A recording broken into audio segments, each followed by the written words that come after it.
let's look at Algorand.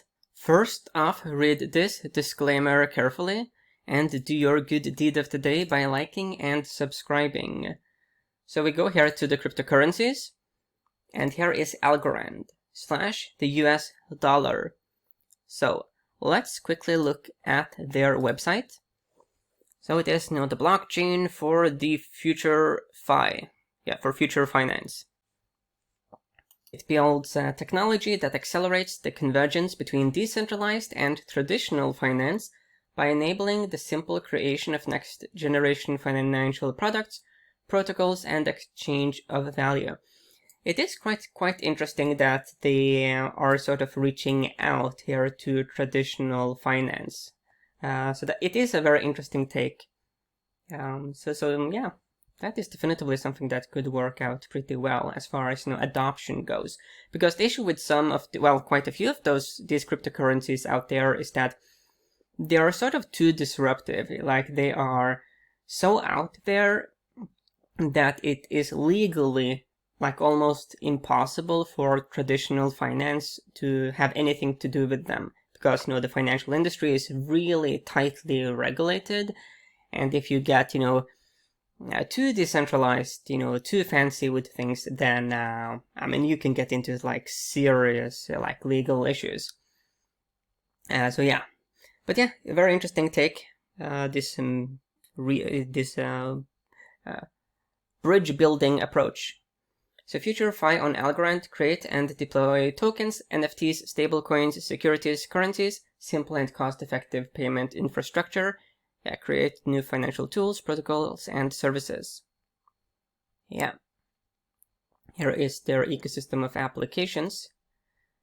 Very interesting picture, because this also helps reinforce their bridge building message, because this guy here, he looks very generationally he is from the traditional finance template, as so to speak. So this is actually kind of cool. This is really smart from a marketing standpoint to actually have one of the baby boomers on the front page, because a lot of cryptocurrencies, they have a bunch of young people, which of course is good to an extent, but that complicates meetings with the traditional finance people. Okay.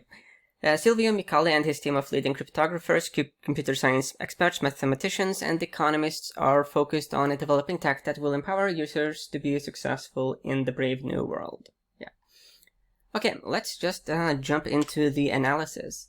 So, here is the chart, data from Binance, weekly data points. I did find these time cycles. They have been reasonably reliable, calling rallies and pullbacks. It does suggest that we are still part of a rising phase, but there is this declining phase here around the corner, extending into the later part of this year, September, October.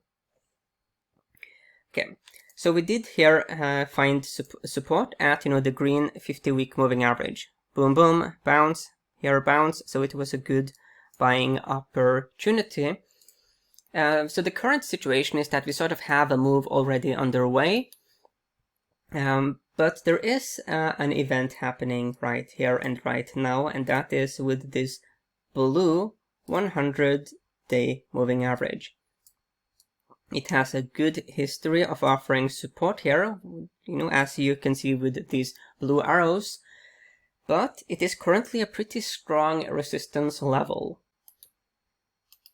So getting above that resistance level would certainly be a catalyst to the upside, but we do also have that red 200-day moving average, which also is one of those, big boy moving averages. It was, pretty decent support in the past. It created a few bounces, but, you do want to have, a tight stop loss. Well, at least you want to have some kind of stop loss. How tight you make it is really based on your time frame and risk appetite. Anyway, there are these key resistance levels above us.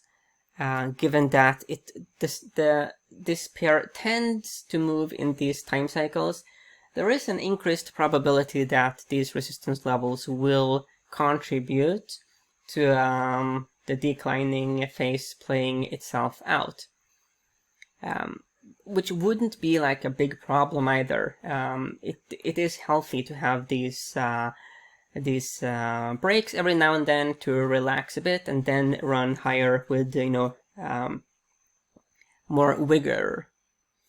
Looking here at the RSI, we are at an elevated level, but we have been higher during, momentum rallies. Hence, if we were to break out above this resistance level, then there is very much the possibility of a run towards the 200-day moving average.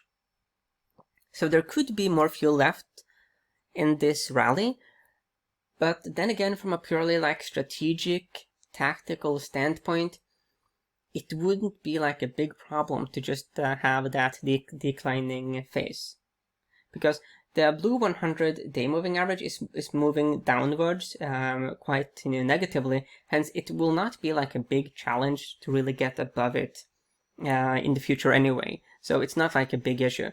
Getting above the 200-day moving average that is more of a battle, and that really does require some significant momentum because it is moving upwards, which means that if we were to run towards it now, we really sort of have to really claim our space above that resistance level to stay above it, because it will be moving upwards. So let's say that we get above the 200-day moving average like soon, and then have that declining phase, then that could be misinterpreted as a failed breakout, even though what actually is happening is that we just have those regular declining phases, and because the 200-day moving average is moving upwards, it will have just this natural drift away from price, at least momentarily.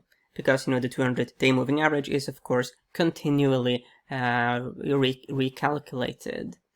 Okay, so my take is that, long term I am bullish, but I wouldn't be surprised to see a declining phase because the setup is basically in place for that. So yeah, but definitely the whole Algorand project is really, really interesting.